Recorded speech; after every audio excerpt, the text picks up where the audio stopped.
how would you like to make your first million? And today if joining from Seattle, USA, Dan, which is an unconventional wealth coach. So Dan, tell us, what are the 5 steps to make your first million? Welcome to Unstoppable Podcast with Harry Sardinas, inspiring conversations with influential millionaires, investors, thought leaders, entrepreneurs who are making a massive difference with their innovative products and services, and sharing the challenges and the wisdom of how they sold their first million.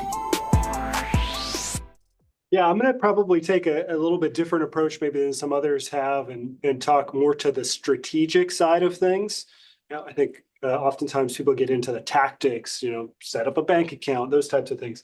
But you can't solve a strategic problem with tactics. And that's a big mistake that people make, is that they just throw a bunch of tactics out there, a bunch of marketing strategies, etc., but they have a strategic problem. So number one, first step, fundamental, everything, you have to set what I call your solvable problem. It's your unique definition of wealth, taking your vision board, what you want out of life, turning it into an equation, dates, dollar values for when you want to hit those goals. Once you have that, it makes it so much easier to measure whether or not you're making progress or not towards the life that you want. So if you don't know what life you're trying to have, 100%. you're not clear on those numbers, business isn't going to solve that. Number two, you have to understand your biases and who you are. You have to be able to play your game. So if you really want to get success in business, play to your strengths. Study the billionaires or people who've done things in the extreme. They were eccentric before they were billionaires. Elon Musk, Bill Gates, etc. They were weirdos before they made a bunch of money, right? But now some of us don't like those people, but some of us really cherish these eccentricities. They play to their strengths. Don't play to your weaknesses. Have to be very clear on your biases, who you are. Number three, set money rules in advance. I've talked to over 2,000 business owners. I asked them, what are your rules around money and finance? They don't have any rules other than just make as much as possible. In the world of wealth, there's a saying, consistency over accuracy. We want to be correct, accurate, of course, but what's even better is consistent in our decision-making. You need rules, which basically become an investment thesis. This is how you're going to say yes or no to everything in your business. Every business decision is a financial decision. We need those rules. Number four is a principle of mine. It's called micro steps. We've been taught this whole idea, fail to plan, plan to fail. So we build out these elaborate plans that have no data. We have no idea if this 10-step plan is going to work. Each step in the process that isn't 100% certain reduces the overall probability of success. That's called system reliability. So rather than trying to build out an elaborate plan, take a micro step. What is the smallest action you can take to validate that your idea is going to work? Make a post, asking if people are interested. As an example, set some rules in advance on how many people you need to respond before you do the next thing, which is really my fifth step, which is setting rules in advance around targets that you have to hit before you scale. So I see a lot of people trying to scale a unprofitable business. 100%. They're like, I'm just going to get more clients, get more staff. Oh, yeah. Going to become profitable. That's a playbook that might work if you're private equity backed, if you're venture backed, where the investors know that we're going to have a big loss because we're trying to acquire data. But for the small business owner or mid-market business, you have to have a solid, profitable foundation before you try and scale. Otherwise, you just end up with bigger losses further away from the goal. So those are my 5 steps. I hope I was. Yeah, I love them, Dan. I love them. Succinct. The last one, I remember when I built my first company, we managed to sell 5 million with the real estate. And at some point, I was saying, okay, I'm going to expand the company. But when I look into the company, it was a small mess. It was a mess, because you start the business, you're alone, so you're wearing all the hats. So you don't have time to organize the things. You know, you're selling, you are doing everything, right? Painting the walls, finding the tenants, taking the trash out. Yeah, exactly. So the company, it looks everything but organized, yeah. And I'm thinking, I said, look, if I expand this small mess, the only thing that I'm gonna expand is a big mess.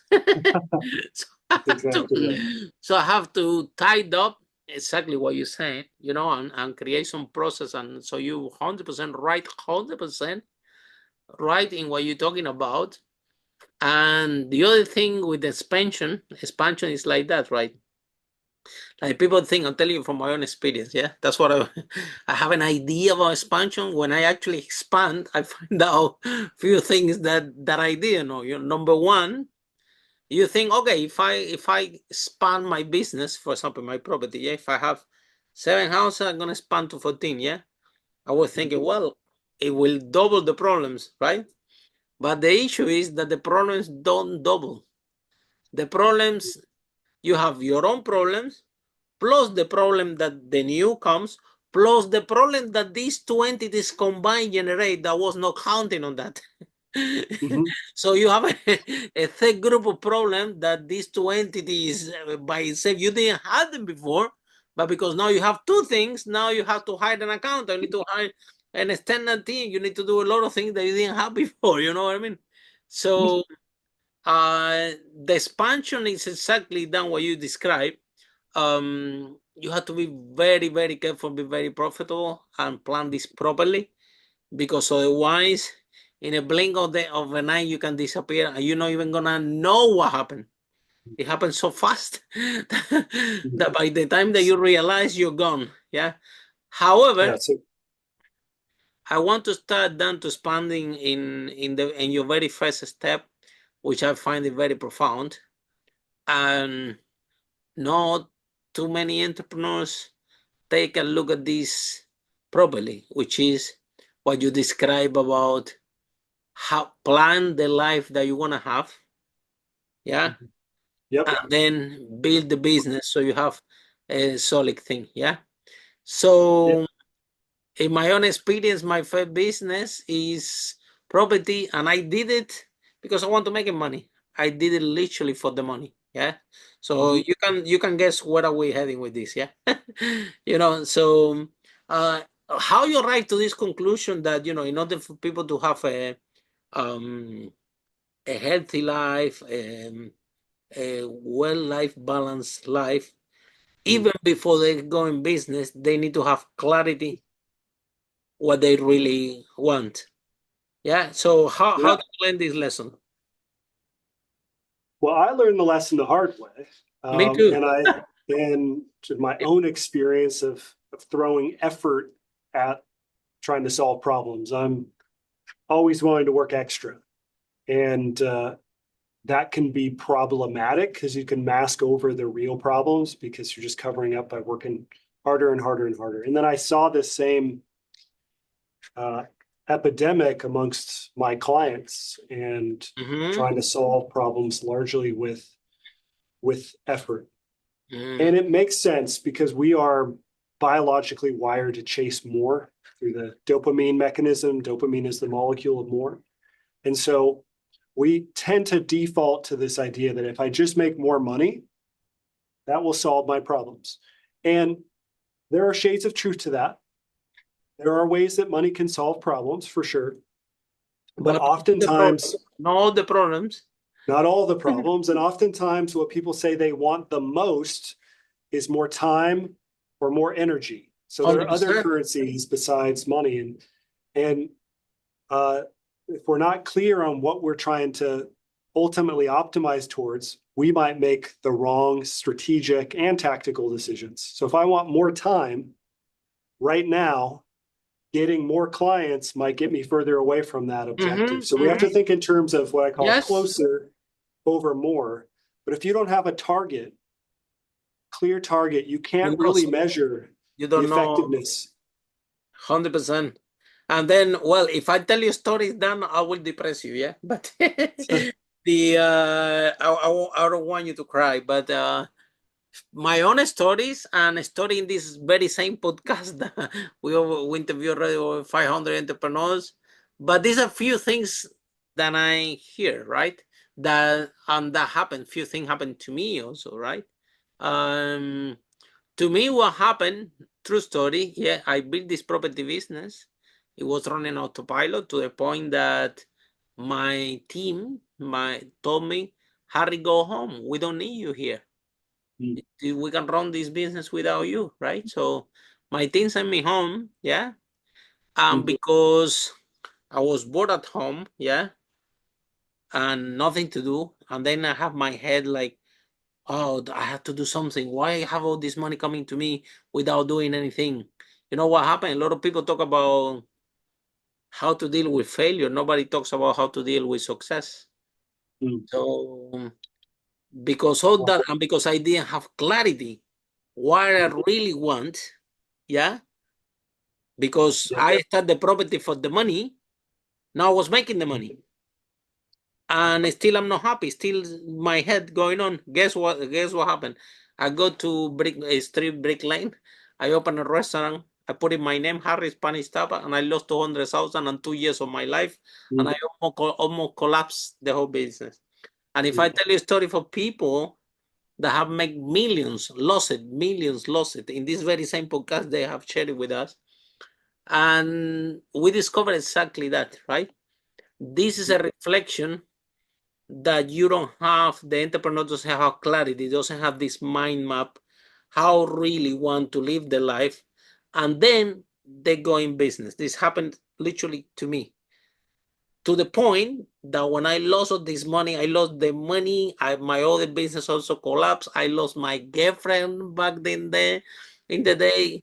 I haven't seen my family for 2 years, and now I cannot see them even more because I had to put the other business, pay attention to building back up. So what happened then? I realized I didn't know. I didn't know even back then what I really want, but I started to find out what I don't want. I didn't want to be in a business anymore. Then I had to be Monday to Sunday inside there, in and out. Definitely nothing wrong with restaurants. I love to go and eat. Yeah, if you don't have any clue about restaurant, don't open one, and and things like that. And now, done during the time, now I have clarity, and I'm doing things that I love. I'm doing business that I love. I'm not doing the business now just because of the money. I'm doing it Mm. because I have bigger purpose apart from the money. And I structure it exactly like you said, for me, time is very valuable. Yeah. I prefer to wake up. I do a lot of walking. Yeah. Have my 3 hours, 2 hours of walk. And my peace time is a currency for me that is more precious than anything. And I care about that really, really uh, carefully. I only spend time with people that I love, with amazing people like you. So my time it gets spent. So the point is done. Um, how you can have this conversation with the entrepreneurs, or how can we empower Mm. entrepreneurs to take this very first point that you taught seriously? Because I was this guy when I was building my business that doing everything, wearing all the hat, that someone like that come to me and say, Harry, stop there. Let's plan what kind of life you want to live. Let's plan how your wealth is going to be. Let's plan about, do you really like this business? Let's structure this a little bit more. Let's tighten up the mess. Mm. I will tell you, Dan, you know what? I don't have time. I need to make phone Mm. calls and keep selling. So how can you get the entrepreneurs on track in that very early stage? The people are in business, they don't even know what they want. They don't even know what Mm. they do in the business in the first place. Tell us Yeah. more about that, please. I I have a lot of thoughts on this exact question that you're posing, Tell us, and tell us. We're dying I to want hear. to I want to start with delineating between two different types of entrepreneurs. Okay. Entrepreneur one is what I would call a purpose-driven entrepreneur. What I mean by that is that their business, their investments exist to serve them in living the life that they want. Entrepreneur number two, egocentric entrepreneur, Their business exists to serve them in arbitrary goals and proving that they are good enough or proving it. Okay. So there's two types, and you have to make a choice about what type of entrepreneur you want to be. Well, the second one is hard.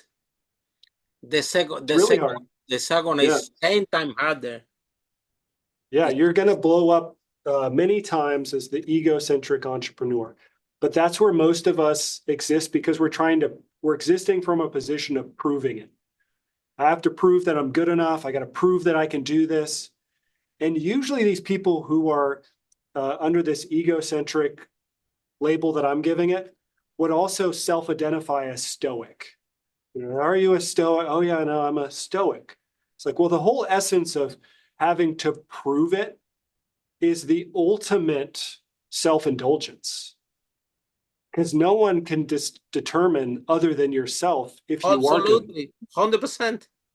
So once you realize that the whole notion of proving it is the ultimate self-indulgence, then for most of us, that's such a slap in the face, cold water over the head of like, wow, I'm doing the thing that I sort of align with. I'm way further away. I'm just chasing proving it and saying that I'm good enough. But again, no one can answer that question other than yourself. So you got to make a decision. Which lane do you want to go down? Now, if you go down the purpose-driven, it's going to be a hard path, but so is the other one. It's just a different hard path because now you have to reckon with yourself and confront all of these areas in which you're duplicit, where you say one thing and you do another. My mentor told me, he gave me because I value discipline. And again, a lot of us in the entrepreneur community value discipline. And he said, well, discipline is being able to say yes to the following question. Would you be a disciple of yourself? If you're a disciple of yourself, that means you would follow yourself around and as sort of the kind of preeminent leader in your life. You're a disciple of this person. And so if you say no to that, that means because you know you're doing a bunch of stuff that is in alignment with who you want to be. You're actually undisciplined. And so you have to begin to have these conversations and unravel areas where you're inconsistent. I'll give you the number one biggest inconsistency that I hear from people. It goes like this conversation. They go, family, they're talking to their spouse or their kids, and they say, you are the most important thing to me in the whole wide world. Hold on, I'm getting a call. Right? Immediately on their phone. So they're saying, you're the most important, honey, you're the most important thing to me. But then anytime something else comes up, they go do that. 100%. Yeah. That eats away at your psyche when you're so duplicit and so out of alignment with these things that you 100%. espouse, that it makes you incredibly exploitable, meaning people can sell you quick wins easily because you're in so much pain, whether it's conscious or not, knowing that you're not as disciplined as you need to be. Mm-hmm. Then, Dan, very, very good that you touched this because I've been in both sides, and I can tell you, I was at the beginning of my company this egocentric guy, you know, that I'm the king of the world. I know everything. I built this business, and then it's going in autopilot. Don't need me anymore. So I know everything. So I have a big ego to the point that I put that restaurant and I open my own name, Harry Spanish Tapa. I should call it Lola or Pepe if it's in Spanish Tapa. Don't you think? So, but then I've been in the other side, this other side where you actually are grateful that, you know, that even that day that my staff told me they don't need me in the office anymore. At the beginning, I'm thinking, "What? This is a good thing or a bad thing?" And I'm reflecting, and I say, "Look, this is the reality. They are all better than me at everything. This is the truth, so I cannot fight the truth. Even if I go there, even my manager was telling me, Harry, the only problem in this company is you." Yeah. They were telling me, you are the problem in this company. Go home, go on holiday. You need to come here. The profits are there. Everything, we know how to do everything. Go on holiday. Don't come around the office. You know what I mean? So, but you have to, as an entrepreneur, to realize that the whole point to do this job is to make yourself obsolete, is to find better people than you that can do the roles better than you can do, and be okay with that. Yeah. I'm actually very happy. And I tell to everyone, they are all better. Even now, all my team, they're all better than me at everything. Even this podcast, I call my IT director and said, listen, I want to do a podcast. And my IT director told me, what? I said, yeah, I want to do a podcast. And they told me, okay, Harry, give us 3 weeks. Nobody knew about what podcast was. They're busy doing projects for us, you know. And after 3 weeks, they come and say, Harry, look at me. Just press the button. You see this button, just press it, and that's it. Don't touch anything else. Don't worry. The podcast is going everywhere, all the social media, everything. All you have to do is press the button. So that's how they know how bad I am at everything. So, but then when it comes to the ego, yeah, this egocentric entrepreneur that exactly what you're talking, that everything needs to run through them, and he's playing this big boss character that he had to prove that he's enough to the wife, to a kid, to a society, to a client, to everybody. But this process then become exhausted, and you collect a lot of negative baggage, negative emotion. Like you don't spend most time with your wife as you want to, because you're picking up the phone when you're with her. Then the kids, the same thing. You're playing with the kids, and now you're taking up the phone. Then, so all these negative baggage start to come into your head and get accumulated, and this negative emotion can become a physical. This negative pain can become a physical pain, and people can end up with cancer, with heart attacks, with a lot of things that we hear from entrepreneurs. So, when the entrepreneur plan this step number one that you talk about, yeah, I don't think that people are so aware how important it is what you're talking about, because the business can literally kill you if you don't do this step number one that you describe properly. Yeah, because there are too many clients. I remember when I started my business, all the clients want to talk to me. I'm talking to myself. I said, I cannot talk with these people, with all of them. They're gonna kill me. Too many. Everybody want to talk to Harry. I'm like, look, they have these hours. There are so many. They all want to talk to me. This doesn't work. The people gonna kill me. They don't care if I sleep or not. But I need to sleep. You know what I mean? So, the in the reflection done. So how, when you coach a client in this very step, yeah, at the beginning, when the entrepreneurs really raw, they don't even know what they got getting into. They don't even know what possibility is opening for them. Yeah. What type of exercise, what type of work then you do with these entrepreneurs to help them to see that, hey, you're gonna have a vehicle, but a business that might solve some of your financial problems. But if one thing is to solve your financial problem, having this vehicle, and then you're on your own boss, completely different ball game is plan the life that you want to live, how you want to live it, and use that business as vehicle to help you to achieve that. How is those conversations with those entrepreneurs to actually make them understand that is very difficult to understand at the beginning, honestly? Yeah, there's a rewiring of one's brain that's required to live a purpose-driven or run a purpose-driven business. We have been taught a lot of false narratives. Look, I went to business school. I had to unlearn a lot of what I learned at business school, because business school teaches you, doesn't matter your major, teaches you how to maximize shareholder value. They're preparing you to work for a publicly traded company. When you're a small business owner, you don't have the resources to maximize, you have to optimize.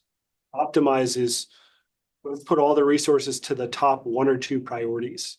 So if you buy into that and you realize I need to optimize versus maximize, and now sort of compels you to, I got to develop some new tools and ways of thinking.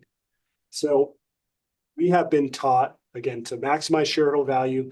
We've been told that we always have to bet on ourselves and go all in and take maximum risk. There's no evidence to support that that is the only way to do it. No evidence to suggest that going all in. There's a lot of evidence to suggest that you often blow yourself up when you do that. But those who have done things in the extraordinary, they haven't gone all in per se. They've made bets where there's way more upside than downside, way more upside. But us small business owners and new to entrepreneurship, we think we got to go all in on everything. And we put ourselves at risk of having to constantly start over. Yes. It's like compound interest. Back Tell to me about it. consistency. Tell me about it, about the start all start over again. I know about that one. It's hard job. Yeah, a lot of what I know comes from the first 10 years of my career was in the investment, derivatives, capital market space. Clients at upwards of $100 billion in investable assets. Wow. And what I learned was that that game is more about eliminating downside, or what's called hedging. If we can eliminate all downside, then we only have upside. So the game, or sometimes if we know that we're going to fund a goal, then the best thing to do is eliminate upside and downside so we can lock in the outcome. So we either want to eliminate all bad things so we only have upside, or we lock in a gain. This is what hedge funds often do. This is what advanced traders are doing. We can take those same principles to the business community and rewire our brains around risk, eliminate downsides, lock in certainty. This is sort of the essence of some of the things I teach around rigging the game. That's what my book is about. It's not about doing anything nefarious, unethical, illegal. It's about how do I actually get what I want by being a little bit unconventional, not following the typical tropes, and designing systems that guarantee that we get the outcome that we want. It is possible. You just have to think. Yes, of course it's possible. You need the right strategy. And here's the question, Dan, because I think what you're doing, you can help a lot of entrepreneurs, yeah? Entrepreneurs, we think, of when you go in business, you're making millions, and guess what everybody's doing? Most of the people, what they're doing, they're taking all this money and they reinvest it in the business again without knowing that a business is their own entity that can either outlast you or disappear next year for something that have nothing to do with you. COVID can happen, a hurricane can happen, AI can come, anything, right? However, if people use unconventional systems like you're talking about, and now the profit that you're making now, you take it and you invest it in another type of vehicle that give you cash flow, then this cash flow, you can take it and reinvest it in the business if you want. But guess what? If something happened to your business, you still have this cash flow. Yeah. But nobody do that. Then not very few people nobody do that. Everybody, when you having a business and you're making $1 million, you take all this money and then you people put it back in the business and back in the business and keep feeding this beast without managing the risk. Yeah, that's right. Yeah. And so tell us about that, because this is something that if this is a conversation that very few people talk about, but if entrepreneur actually can hear it from you, yeah, that have been working these hedge funds and understand risk very well, because all the entrepreneurs need to understand that you are in business. And I get it that you're passionate, I get it that you love it, I get it that love, sweat, and tears, but this is your baby. But there is a risk attached in this business. It doesn't last forever, or it might last forever, but market change, things change, and you have to be prepared. Because if you have the plan that you want to live your life and you don't want to wake up with an alarm clock, this is something that I do. I don't put alarm clocks in my life for years. Yeah. And my phone is on silent for years, for 17 years. Yeah. Nobody can, my phone never make a sound, you know. So if people want to talk to me, they text me and I text them about when I can call them. And I have a peaceful life for 17 years. Because I got traumatized because of my property business. Everybody wants to talk to me. So since then, nobody talks to me. So anyway, the whole point then is that entrepreneurs can actually plan the wealth properly to achieve that life that they want in the end of the day. So tell us a bit more, what can you suggest them, or how can you prepare that mindset to have like a sustainable wealth? Because we believe from this podcast that entrepreneurs should be happy, should be healthy, and should be wealthy. And we are finding out is a lot of our audience, some of them, they are wealthy, but they are unhappy and unhealthy.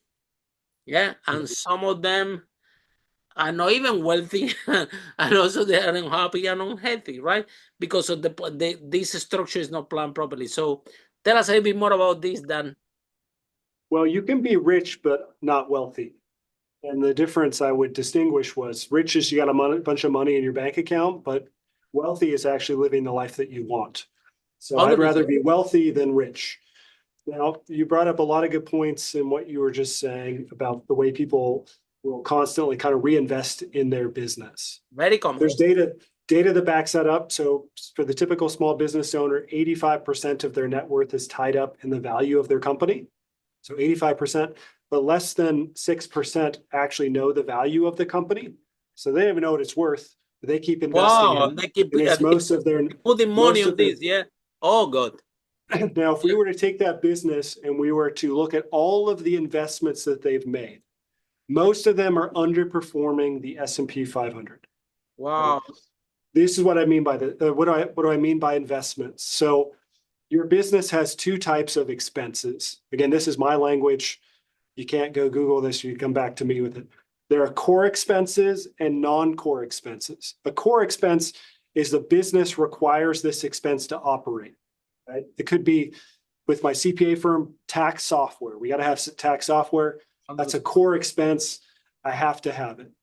Non-core are optional things. Those are all bets, investments that I'm banking on it, growing revenue, saving me time, improving customer retention. Like there's all these reasons why I did it because it's not core. The business doesn't need it. Those are all bets that should have an ROI that we're tracking, but we're not because business owners aren't tracking anything. It's an expense, not an investment, but it should be given the same scrutiny as of my stock portfolio. So when I go through this exercise with clients and we look at all their core and non-core, and I go, okay, non-core, show me the ROI. They don't have it. No ROI. Or when they do, it's almost always less than 10% a year. That means we're working way too hard because if I'm getting less than 10%, I should just move all that money into a S&P index fund where I get 10% plus. I don't have to do anything. Exactly. So we're working way too hard because we're not tracking these investments. We're taking too much risk and we need to claw back that money. Doesn't mean we literally go move it into an S&P 500 fund, but we have to go, I have to beat the market because otherwise I'm working way too hard. So that's the sort of starting point. Now, back to what I was saying about figuring out your solvable problem, your unique definition of wealth, is that there's 6 levers that we can pull to accelerate funding your solvable problem. And what I teach people is get there in 10 years or less, because people want, let's fund the life that we want in 10 years or less. That means complete financial freedom. That would be ideal. So lever 1, recovering any money that you're unnecessarily paying in taxes. So small business owners pay 40 to 60% on average, big businesses 0 to 20%. You can access the same credits, deductions as a big business and legally, ethically cut your tax bill at least in half. That's just money that's sitting there that can be reallocated towards your goals. So step 1, easiest lever, tax planning. Lever two, the cash flow engineering, which is looking at all those core and non-core expenses. And I have more of a methodology than that. It's the second to last chapter of my book that goes through how to engineer cash flow. Now that we've done the tax side and the cash flow engineering, we have all this extra cash. Let's go and increase our liquidity. How much cash we have on hand. We can go borrow growth capital so that we can do lever four, acquire more assets that produce income for us, hopefully as passively as possible. From there, we want to take effort and risk off the table. So we're going to continue to evaluate the ROI on all of our investments and the ROE, return on equity. And then the process just repeats itself. So those are the levers that we can pull to constantly accelerate with less effort, less risk, less obligation, funding that solvable problem, the life that you want. Yeah, that's amazing. So Dan, tell us a little bit more about your book, what the book is about and where can we find it? Yes, it's called Rigging the Game. Anyone can go to riggingamazon.com. It'll redirect you to the Amazon page where you could buy a physical or ebook copy of it. And it's really about designing a system to get you the outcome that you want in business, in finance, in life. I believe they're all interrelated, and I'm dispelling a lot of the misinformation that's out there about risk, effort, what it really takes to be successful, and the actual principles and rules that you should have around money so that you are always getting closer to the life that you want. 100%. And then if the entrepreneurs are in love with the conversation that we're having today and they want to find more about you, how they can find you and how this process works? Yeah, they could go to riggingthegame.com to find out about all the different companies and everything I'm involved in. They could check out my CPA firm at Nth Degree CPAs, or I have a free assessment where you can find out. I developed something called the 5 wealth types, where you can figure out if you're a hustler, a gambler, an optimizer, a saver, or an outsourcer. At wealthtype.com is completely free. It'll take you less than 5 minutes. Ah, that's fantastic.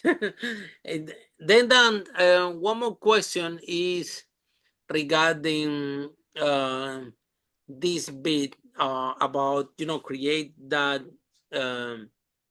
that wealth, because if you have control of your pension, yeah, you invest, let's say, in properties, that's gonna give you cash flow. It also can give you capital growth, and you have different type of assets, yeah, that can even there are stocks that can give you cash flow. They can give you profit. They can give you income, right?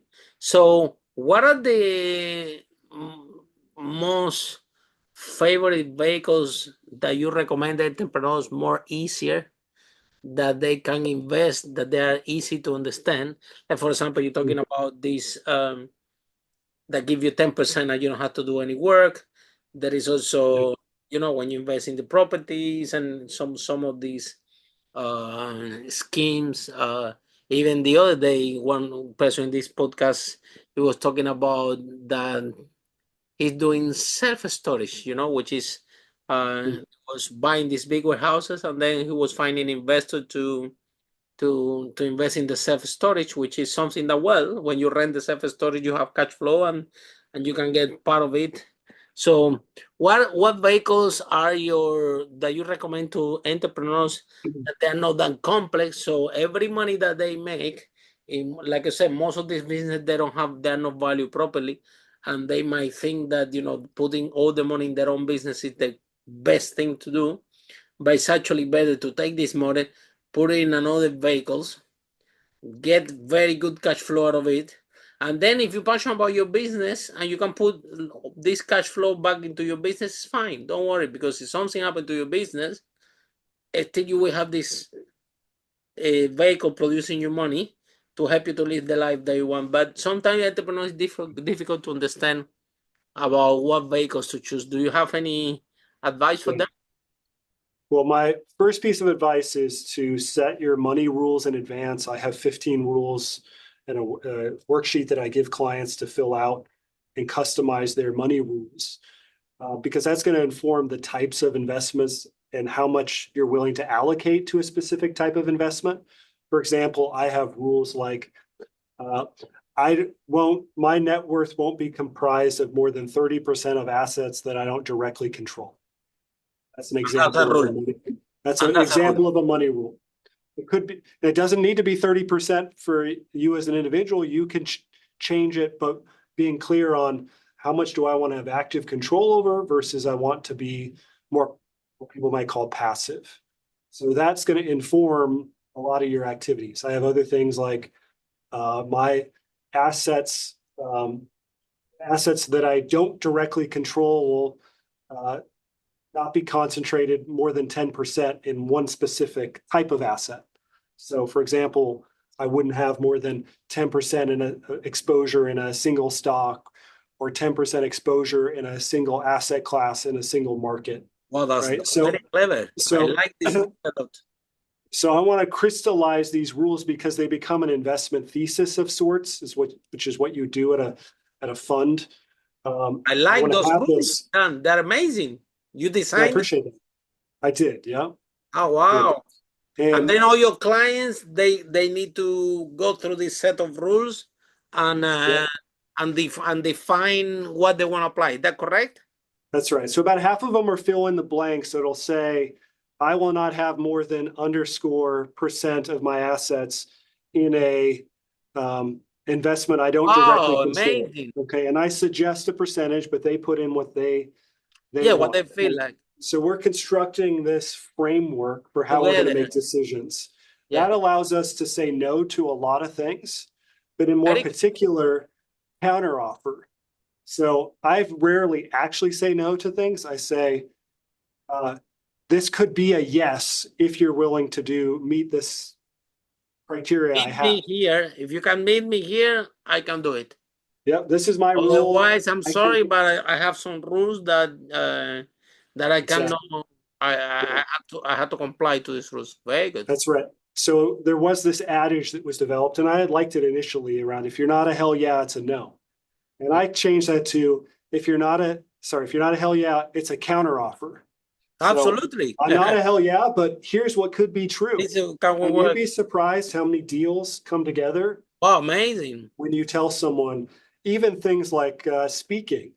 It's like, I'm not a hell yeah at this speaking offer, but hey, if you were willing to fly my kids out with me, then I'd be a yes, right? That's an example, right? Yeah, absolutely. Hey, you want me to present keynote, but I'm better at Q&A. This is not me specifically, but I had a client that was like, hey, I'm being asked to do a speaking arrangement, but I really invest in Q&A. It's like, well, counteroffer, hey, I would be a yes if this could be a Q&A. They said yes to it. So if it's not a hell yeah, it's a counteroffer. When you have your rules, you have significantly less cognitive burden. Now, so that's the strategy. If your strategy is wrong, the tactics don't help you. So, tactics wise, of course, I've got clients that have allocations in boring stuff, index funds, things that they're like, I'm going to focus on my business. I can't have time taken up until I get to certain. So if that's the case, you don't have time, energy, put it in boring index funds, things like that. If you're looking for tax efficiency, real estate is hard to beat oftentimes because you can create tax losses and you get positive cash flow and hopefully growth in value. Some mix of, at some point, if you go real estate, some mix of residential and commercial is ideal. I would put self-storage as an example of commercial real estate. You're going to get really favorable tax rules, at least here in the US with depreciation, a lot less effort, pretty strong positive cash flow if you can get the right deal. I can give you a bunch of examples, but it all starts with how much time, effort am I willing to put into these? People get sold this narrative of passive.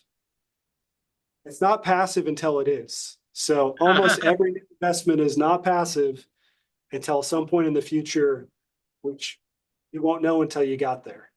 So don't get fooled by the passive investment. Yeah. And then, Dan, you know, something that I like a lot is I always say, you know, in the absence of rules, everybody make their own rule, you know? So we need rules to operate. And because if there is absence of rules, yeah, and all entrepreneurs, we go in business without any rules. There's no rules. So how can you operate? How can you manage how can you create unconventional wealth if there is no rules? There is no, you know, you making your own rules, but they're the correct rules. They're and you making a business, your business about selling a product. Yeah. This is completely different to like you're talking about be rich and be wealthy. They're different concepts, right? But if you're a good entrepreneur and you put some rules in place, you actually can become rich and wealthy in both things. So thank you so much, Dan. This conversation has been amazing. You make my day today.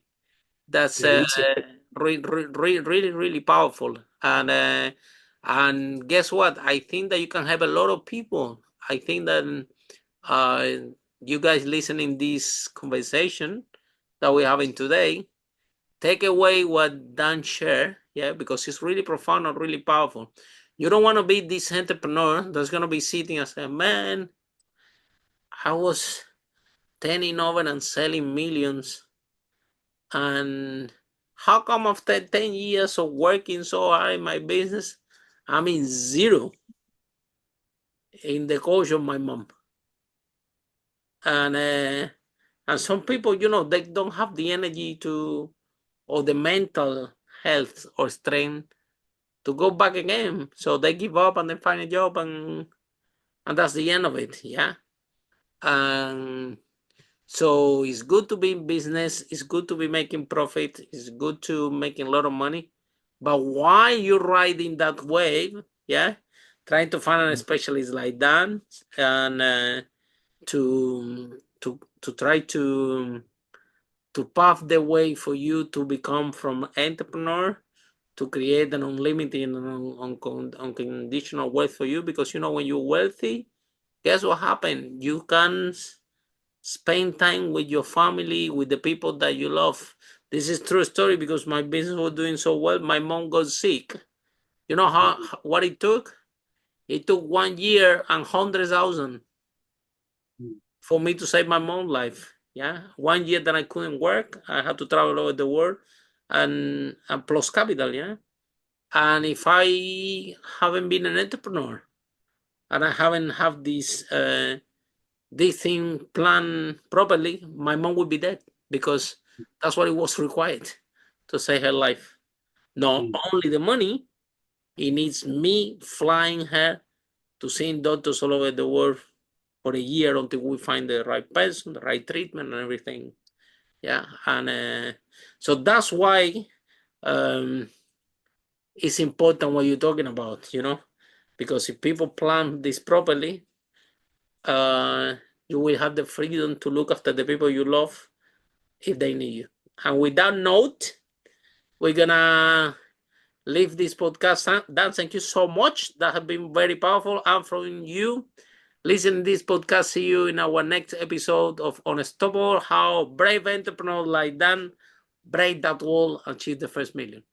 Bye for now. Follow us for more interviews with the world's most influential, audacious entrepreneurs that overcame challenges and adversity, providing you with the blueprint of how they sold their first million so you can grow your business exponentially.